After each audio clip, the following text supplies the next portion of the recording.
Au Rwanda, une enveloppe de plus d'1 milliard de dollars a été allouée pour l'opérationnalisation du fonds d'ajustement de la ZLECAf.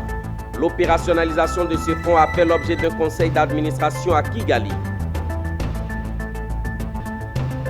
Et vous le verrez, la directrice générale de la Bourse de Luxembourg est en visite d'amitié et de travail à la BRVM en Côte d'Ivoire. C'est une visite qui permettra de consolider le partenariat entre les deux places boursières. Tous les 5 octobre, la communauté internationale célèbre la Journée mondiale des océans. En Côte d'Ivoire, cette journée a permis de réfléchir, revendiquer et faire des recommandations pour le progrès de la profession. Et puis nous irons au Salon international de l'agriculture et des ressources animales d'Abidjan, où le Pays-Bas a initié la mise en relation de 27 entrepreneurs africains.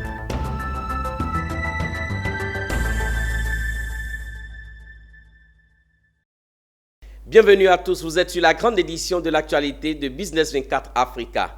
Nous démarrons ce journal en nous rendant à Kigali au Rwanda avec la ZLECAf.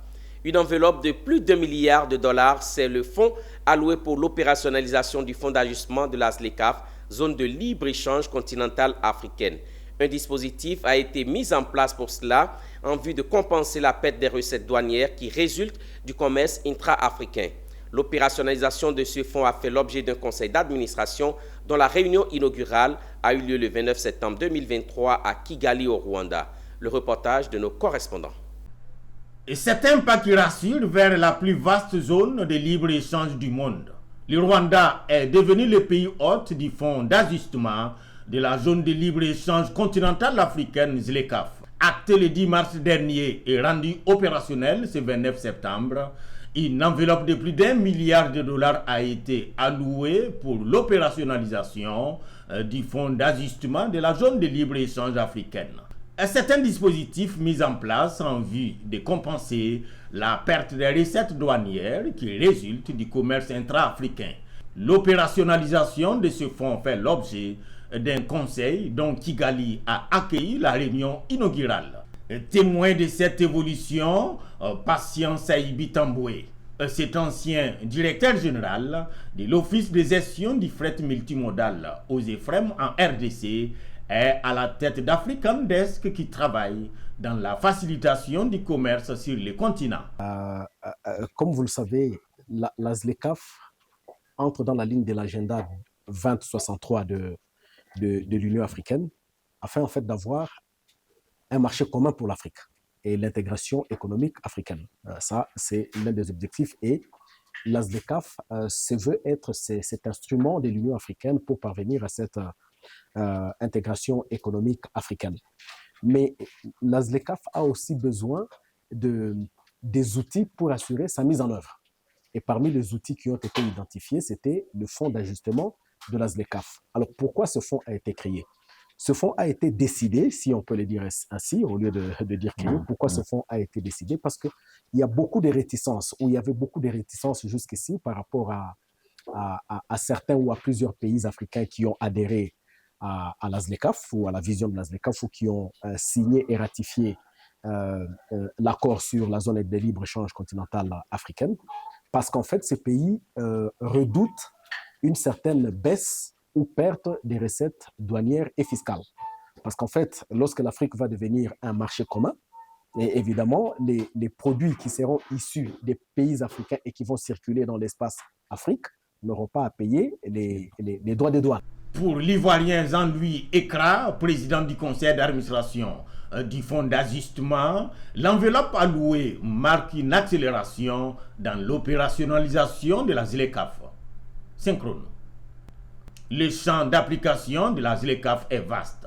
L'accord réduira les droits de douane entre les pays membres et traitera d'aspects de politique générale liés notamment à la facilitation des échanges et aux services, tout en englobant des dispositions réglementaires telles que les normes sanitaires et les barrières techniques au commerce. Si elle est pleinement mise en œuvre, la ZLECAf permettra de réorganiser les marchés et les économies de la région et de stimuler la production dans les secteurs des services, de l'industrie manufacturière et des ressources naturelles.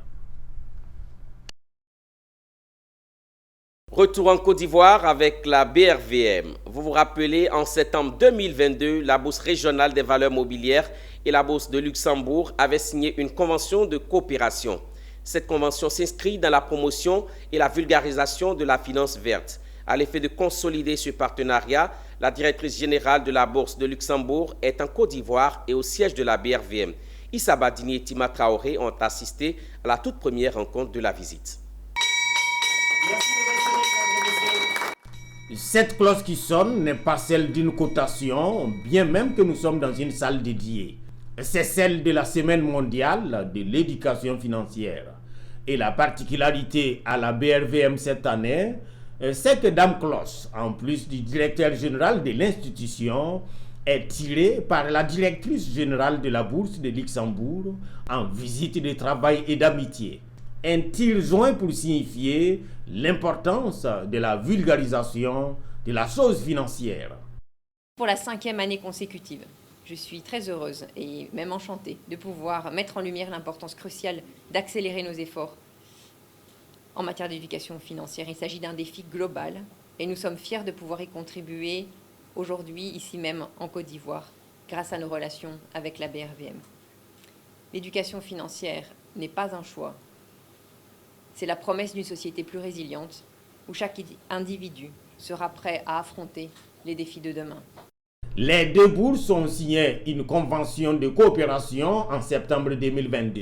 Et cette visite de la première responsable de la bourse luxembourgeoise s'inscrit dans le cadre de la matérialisation de cette coopération boursière qui se veut verte. Un rapprochement que salue le ministre ivoirien des Transports résolument tourné vers un transport éco-citoyen. Ce qui se fait aujourd'hui, c'est pour ça que je suis heureux d'être là, c'est qu'il y ait donc la connexion entre donc la première bourse. 5e bourse du continent devant Nairobi et derrière Johannesburg, Le Caire, Abuja et Casablanca. La BRVM est passée de 4 000 milliards de francs CFA de capitalisation en 2012 à 8 000 milliards à nos jours. Quant à Luxembourg, elle est tout simplement la première bourse européenne de cotation internationale. Si nous marchons avec les premiers, c'est pour être premier, a dit Dr Edo Kossi Amenouvé à cette première rencontre de la visite, donnant ainsi les fondements du mariage de la Maison Jaune-Bleue avec l'institution chère à Julie Becker. La visite de 2 jours se soldera également par des formations, une au personnel de la BRVM et l'autre aux acteurs de la bourse. On change de registre à présent. En prélude au Salon de l'agriculture et des ressources animales de Côte d'Ivoire, s'est tenue la semaine pastorale régionale à Abidjan. Une occasion pour les représentants des pays de la CEDEAO de discuter autour de la gestion des ressources naturelles et ce dans le cadre du projet PEPIZAO. L'objectif est de renforcer les capacités des États et des acteurs régionaux et nationaux à déployer des approches de sécurisation de la mobilité pastorale et d'intégration des modes d'élevage. Zénab Dosso et Richard Akeke. Les ressources naturelles, notamment la terre, est la cause principale des conflits entre éleveurs et agriculteurs que l'on remarque aussi bien en milieu rural qu'en milieu urbain. La question était au cœur d'un débat à l'occasion de la conférence de clôture de l'atelier sur les enjeux et défis économiques, sociaux, environnementaux, sanitaires et sécuritaires des systèmes d'élevage mobile en Afrique de l'Ouest et au Sahel. Les représentants des États membres de la CEDEAO et toutes les parties prenantes se sont réunis pour trouver des pistes de solutions pour que la terre soit équitablement repartie entre éleveurs et agriculteurs. Cette rencontre s'inscrit dans le cadre de la semaine pastorale régionale organisée en appui au Salon de l'agriculture et des ressources animales à Abidjan. La CEDEAO donc vient envisager la formulation d'une politique et surtout d'une stratégie considérée comme un cadre d'intervention où on traite équitablement en termes d'allocation de ressources les agriculteurs, les éleveurs et d'autres utilisateurs donc des ressources naturelles. C'est un challenge, mais on ne doit pas démissionner. On doit arriver donc à trouver une solution équitable parce que ce sont les citoyens de la région. Au sortir des échanges, les participants pensent qu'il faudrait une réglementation pour l'accès aux ressources naturelles pour que personne ne soit lésé dans le système de l'élevage mobile. Ces ressources s'amenuisent de jour en jour. Il y a la démographie, il y a l'urbanisation, il y a le front agricole, il y a aujourd'hui aussi les maires, les nouveaux maires qui sont là pour faire des lotissements inconsidérés. Résultat, les terres diminuent. La population augmente, la demande augmente. Donc il y a problème.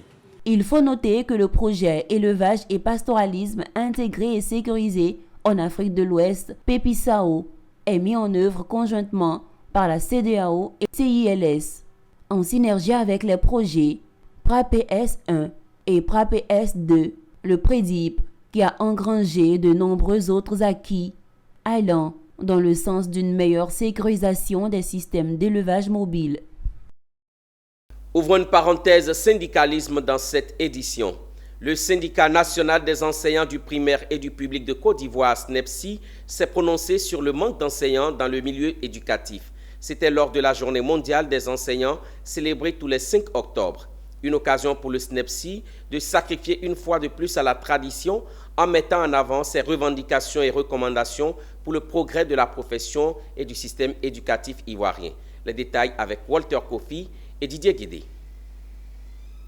Comment remédier à la pénurie des enseignants est la problématique à laquelle le syndicat national des enseignants du primaire public de Côte d'Ivoire, SNEPSI, a tenté d'apporter des solutions. C'était lors de la Journée mondiale des enseignants 2023, une occasion pour Andjou, président du SNEPSI, d'interpeller sur les actions de sensibilisation et de promotion de la profession.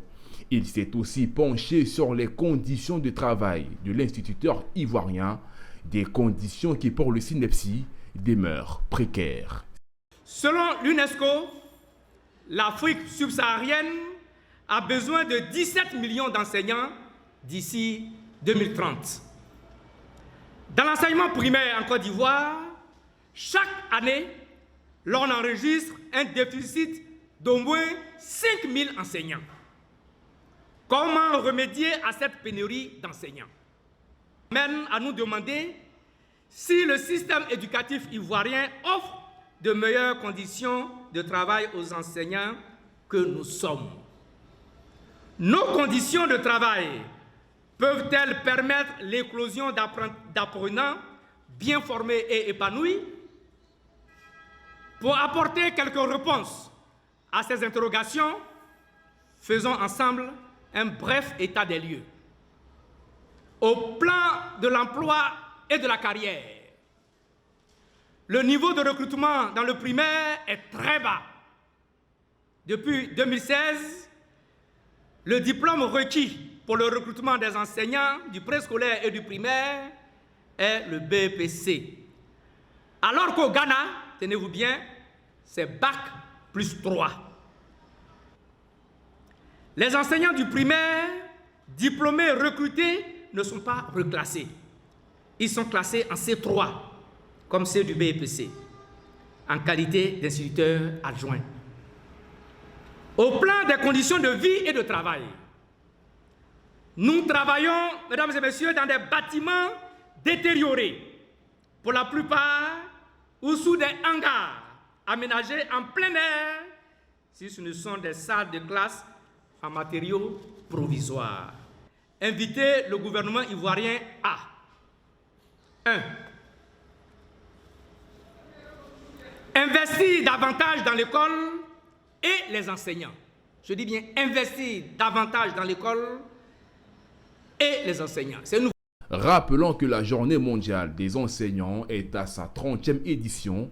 Elle s'est tenue autour du thème « Les engagements dont nous avons besoin pour l'éducation que nous voulons, l'impératif de remédier à la pénurie des enseignants ».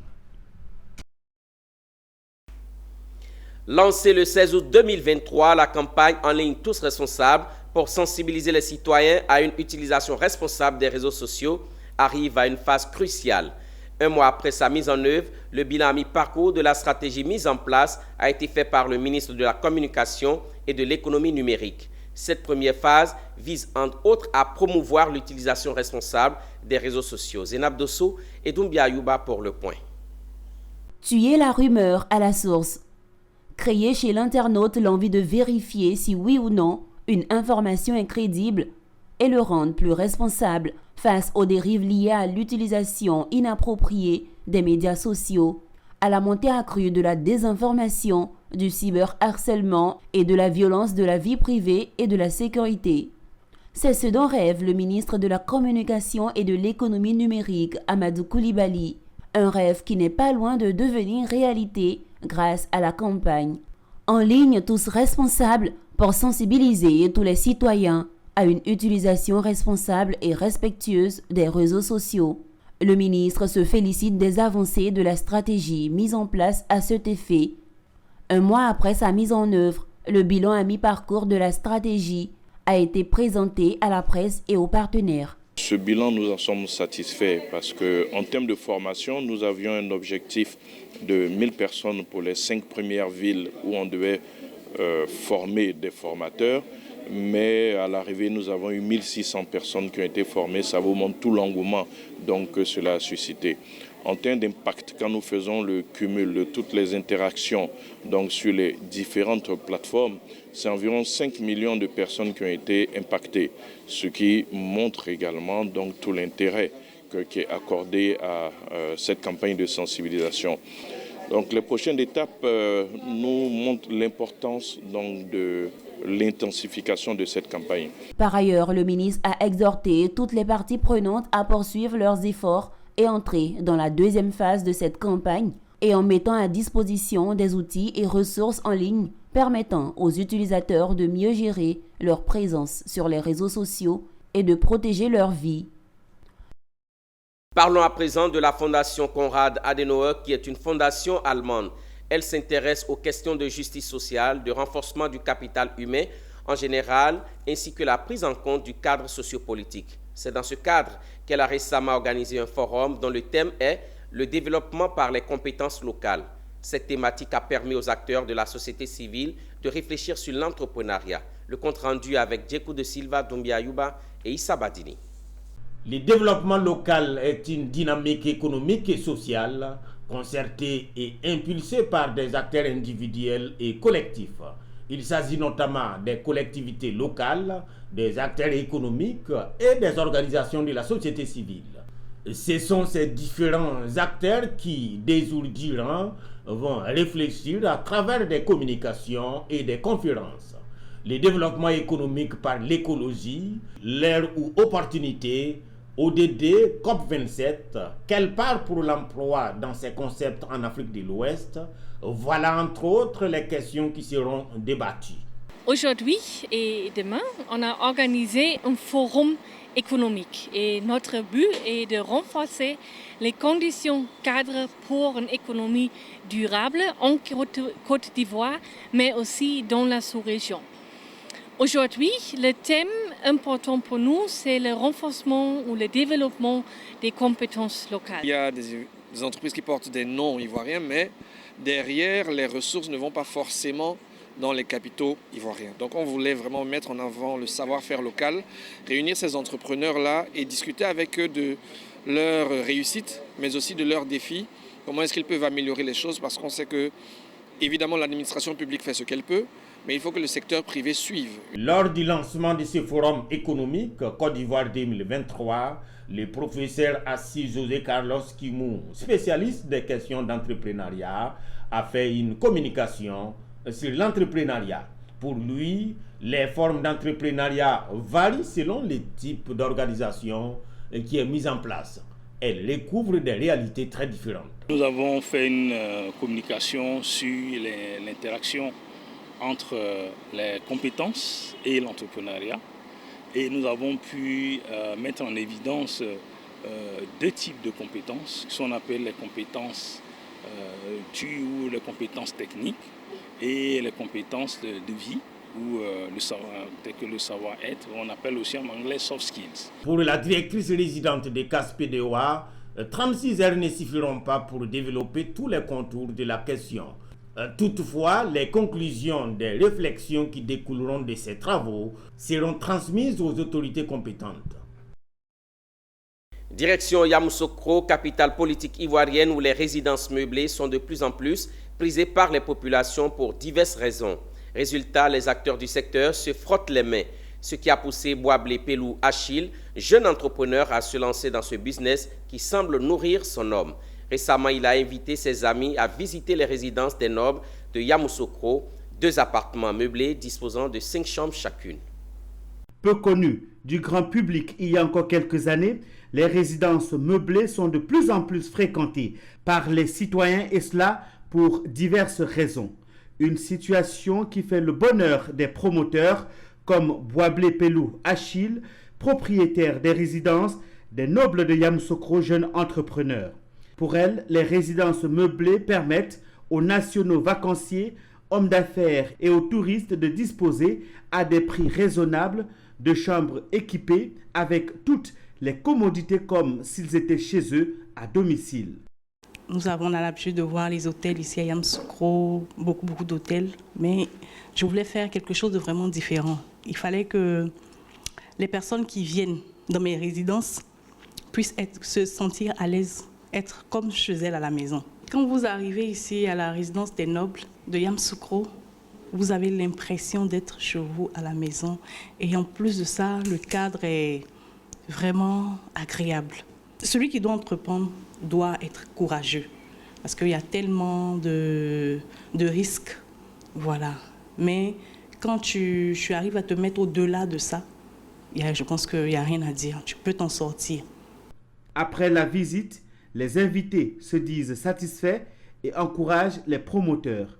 Oh, c'est un très beau cadre, un cadre enchanteur. Je pense que dès le premier abord, on se sent chez soi. Voilà, on se sent chez soi et puis la différence c'est que on n'a pas l'impression d'être dans un réceptif hôtelier.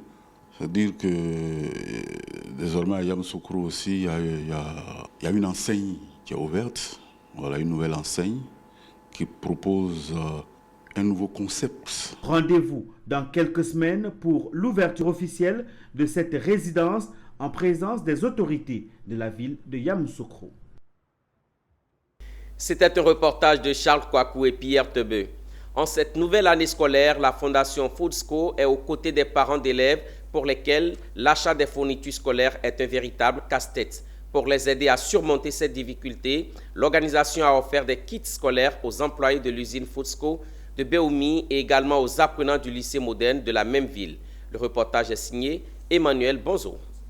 Cela va constituer un véritable soulagement pour certains parents en cette nouvelle année scolaire. Ce sont environ 5000 kits scolaires offerts par la Fondation Foodsco pour équiper les élèves du lycée moderne de Béoumi et les enfants des employés de l'entreprise Foodsco SA. Cette œuvre de la Fondation vient à point nommé pour contribuer à la scolarisation des élèves dans de meilleures conditions. En les dotant de manuels scolaires, il s'agit aussi pour la Fondation de continuer de faire de l'éducation une priorité dans ces initiatives. Nous savons que quand nous sommes en période de rentrée scolaire, c'est très difficile pour certaines familles de pouvoir joindre les deux bouts. Raison pour laquelle la structure Foodsco et la Fondation Foodsco s'est mis à pied de pouvoir aider ces personnes vulnérables en fourniture de kits scolaires, de la maternelle jusqu'à la terminale. Évidemment, ce n'est pas facile, ce n'est pas évident que tout le monde aussi soit bénéficiaire, mais déjà la majorité, je pense, avec ce geste, sera quand même touchée. C'est au nom de l'ensemble du personnel de Foodsco qu'aujourd'hui nous adressons vraiment tous ces remerciements à l'employeur et surtout à tous nos chefs hiérarchiques. Je voudrais dire merci à la Fondation Foodsco et aux donateurs. Je promets de meilleurs résultats à la fin de l'année à la Fondation Foodsco. Ces kits sont véritablement un soulagement pour nous parce que ça va contribuer à la qualité de nos enseignements puisque les élèves auront les manuels pour pouvoir suivre efficacement les cours. Ce type d'action, la Fondation Foodsco en fait régulièrement en faveur des familles démunies et défavorisées. Sa présidente, le professeur Méliane Sanogo, est engagée aux côtés des populations de Béoumi, contribuant à leur bien-être. On part maintenant pour le Sahara 2023.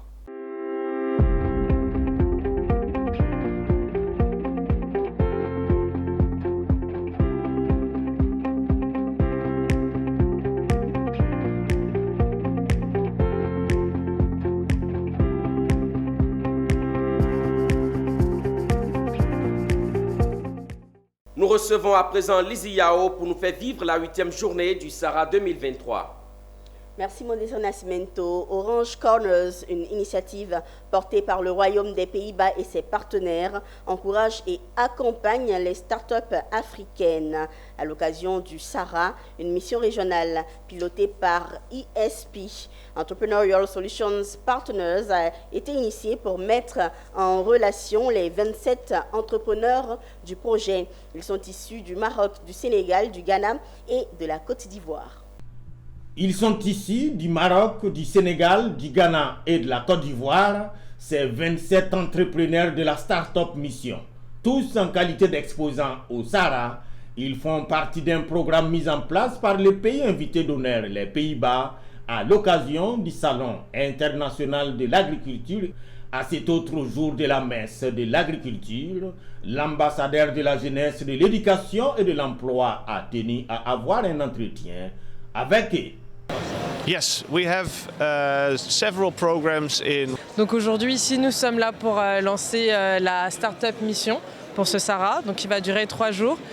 Donc les Pays-Bas ont plusieurs programmes pour la jeunesse. Donc on a cette stratégie qu'on appelle Youth at Heart, donc ça veut dire la jeunesse au cœur.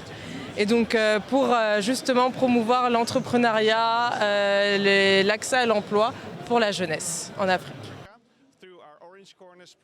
Une deuxième journée de la Startup Mission régionale marquée par des échanges prometteurs entre les entrepreneurs de la sous-région et d'une visite de stand, histoire pour l'ambassadeur d'apprécier le progrès significatif des startups.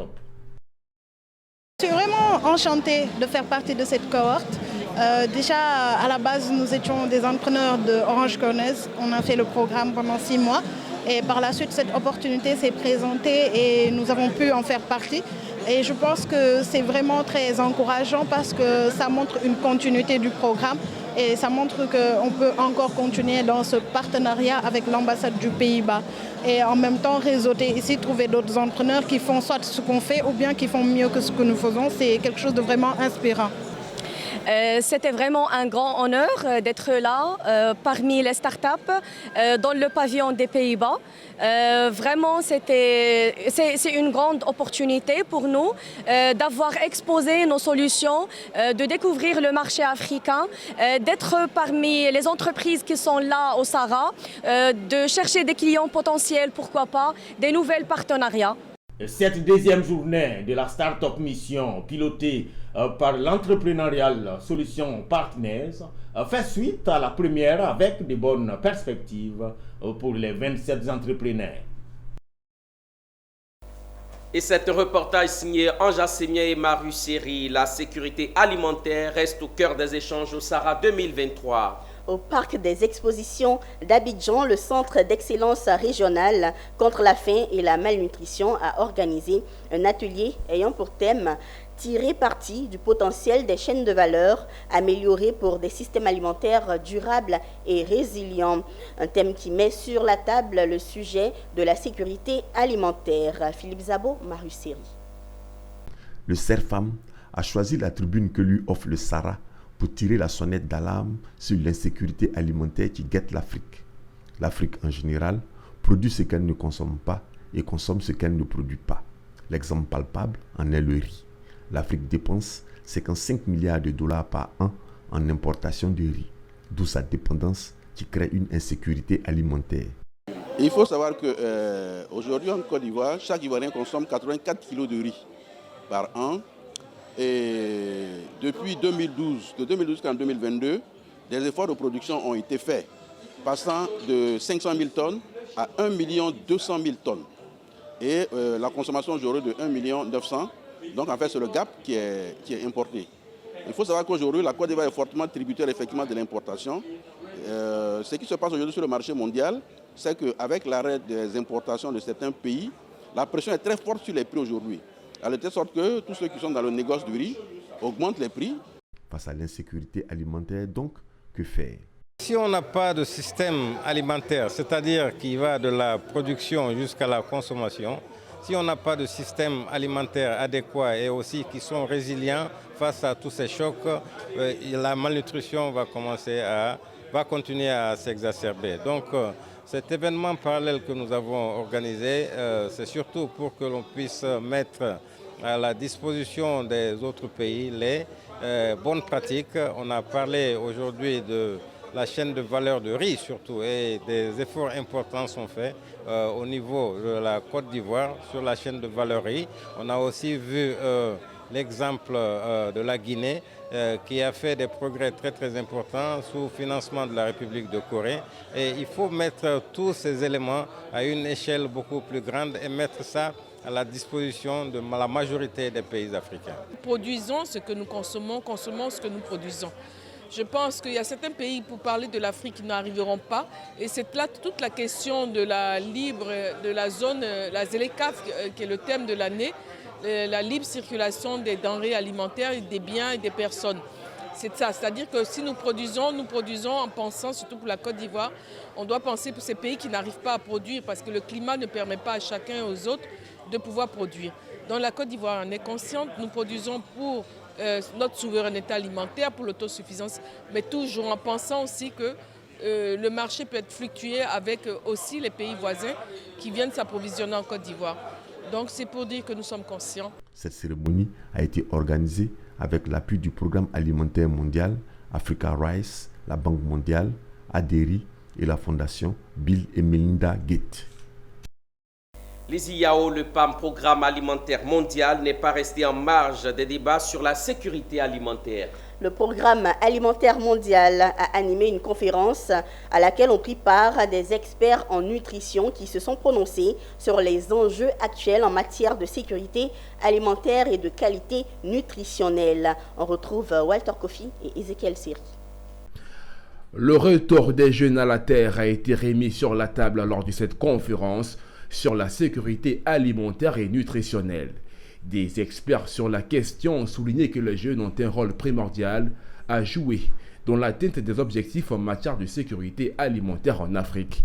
Il était aussi question de la mise en place de dispositifs des politiques afin d'inciter la jeunesse à se retrouver à chaque niveau de la chaîne de valeur, notamment à la production, la transformation et la consommation. Les jeunes peuvent travailler pour la sensibilisation sur le changement de comportement des habitudes alimentaires. Les jeunes filles, en l'occurrence, ont un rôle clé parce que dans nos sociétés, depuis les semis jusqu'à ce que la nourriture soit posée sur la table, c'est entre les mains des femmes qu'elle passe. Donc c'est extrêmement important que les jeunes filles, les femmes, jouent ce rôle clé dans la sensibilisation, l'éducation sur l'alimentation, les normes alimentaires, la qualité de la nourriture, pour qu'on puisse aussi assurer ça. Les jeunes et les femmes en particulier ont aussi un rôle extrêmement important à jouer sur tout le système de transport. Vous voyez, par exemple, la chaîne de froid n'existe pratiquement pas. Alors, donc, si les jeunes peuvent développer cette chaîne de froid avec les moyens logistiques qu'on a aujourd'hui pour transporter la nourriture d'un point A à un point B, c'est une opportunité énorme que les jeunes ont et que les jeunes peuvent saisir. Après un premier panel sur le rôle des jeunes et de la société civile dans la sécurité alimentaire, un deuxième a porté sur la qualité nutritionnelle des aliments. Celui-ci a suscité des échanges qui ont mis l'accent sur la consommation du riz, une denrée prisée par les populations. On sait que le déficit en micronutriments est vraiment un problème de santé publique en Côte d'Ivoire, et le riz étant une des céréales les plus consommées. Donc en enrichissant le riz, justement, ça nous permet de toucher le plus grand nombre de populations. Et je voudrais souligner ici l'excellent partenariat que l'on a avec le gouvernement de Côte d'Ivoire, qui est extrêmement investi dans tout ce qui est l'enrichissement des aliments, notamment le riz maintenant. On sait que le sel a déjà été enrichi, le sel est iodé depuis maintenant un certain nombre d'années. Et on a vu des reculs pour ce qui est de la question du goitre. Donc maintenant, on veut passer à l'échelle aussi avec l'enrichissement du riz. Et quand nous regardons les défis des carences en micronutriments en Côte d'Ivoire, surtout l'anémie. L'anémie, vous savez, c'est l'hémorragie de la délivrance, c'est la première cause de mortalité chez la femme. Et quand à un haut niveau, le politique ne veut plus voir cette situation, il faut mettre en place des stratégies dans celle-là. Et donc l'enregistrement des aliments, c'est moins coûteux, ça ne reviendra pas cher à l'État, c'est moins coûteux et c'est efficace. Notons que cette conférence a été organisée par le Programme alimentaire mondial PAM et s'est tenue à l'occasion de la 6e édition du Sahara à Abidjan. Lors de cette 6e édition du Salon international de l'agriculture et des ressources animales, l'ONG internationale Solidaridad a prôné la transparence via un atelier sur le thème de la bonne gouvernance et de la transparence en lien avec les objectifs de développement durable. L'ONG Solidaridad a sensibilisé les participants et les acteurs de la chaîne de production du palmier à huile aux pratiques de la bonne gouvernance. La bonne gouvernance est essentielle pour atteindre les objectifs de développement durable.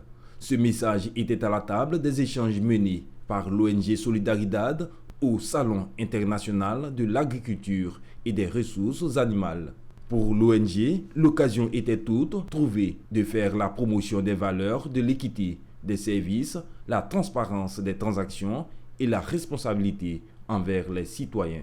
Il faut dire que la filière vient de développer son plan de développement durable et ce que nous faisons, c'est un accompagnement pour que ce plan de développement durable là soit mieux et bien implémenté.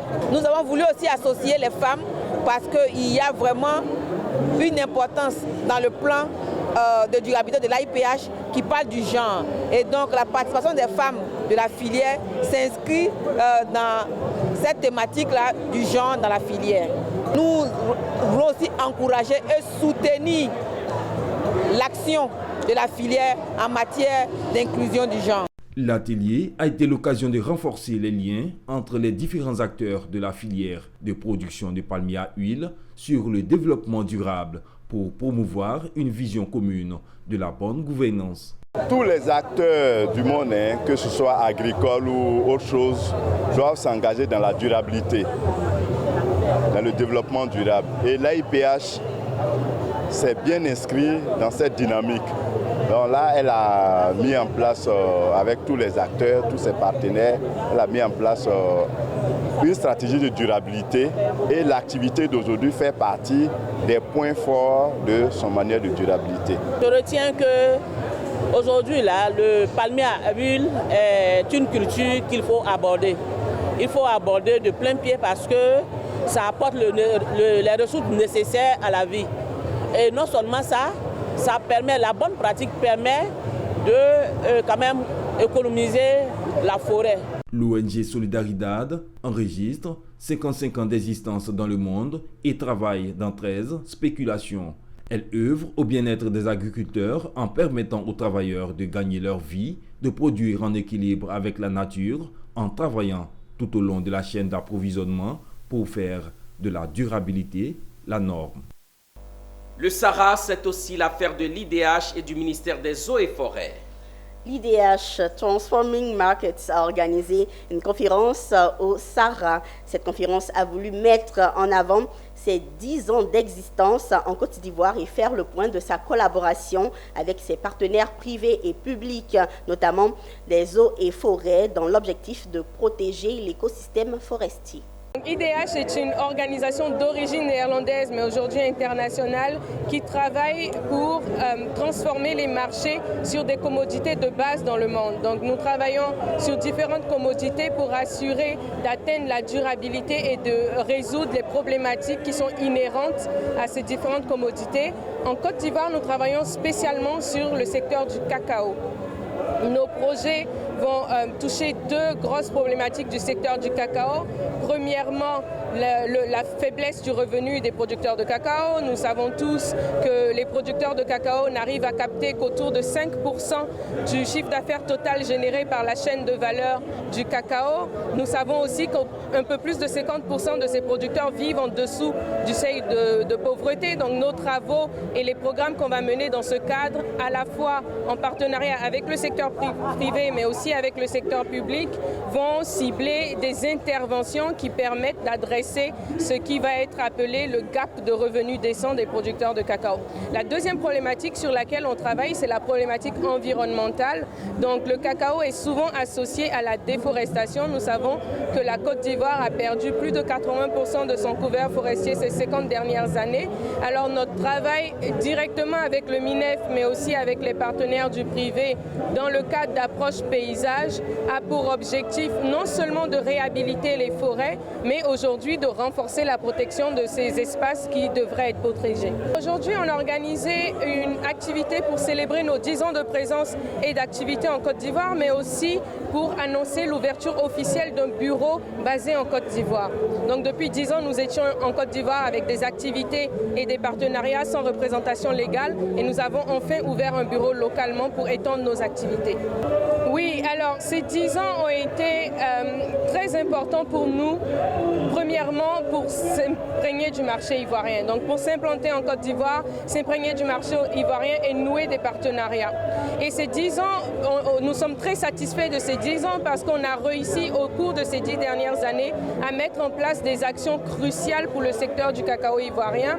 Vous avez entendu tout à l'heure le ministre dire que IDH assure la facilitation de l'initiative Cacao et Forêt.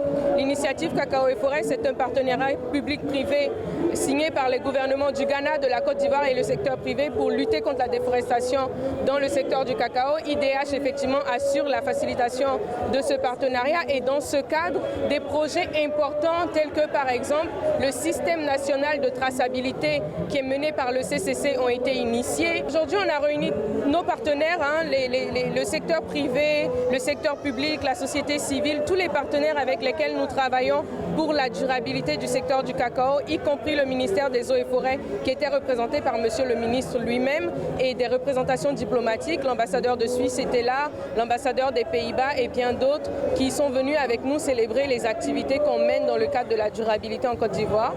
Un fait marquant de la 8e journée du Sahara, la présentation des étapes de la transformation du coton graine en huile. Oui, mon désir Nascimento, l'industrie de distribution de graines de coton et de raffinage d'huile végétale a été reçue par l'Intercoton. Les responsables de l'industrie ont saisi l'occasion pour expliquer les étapes de la transformation du coton graine en huile et ses bienfaits. Étape également expliquée au micro de nos reporters Zénab Dosso et Richard Akiki.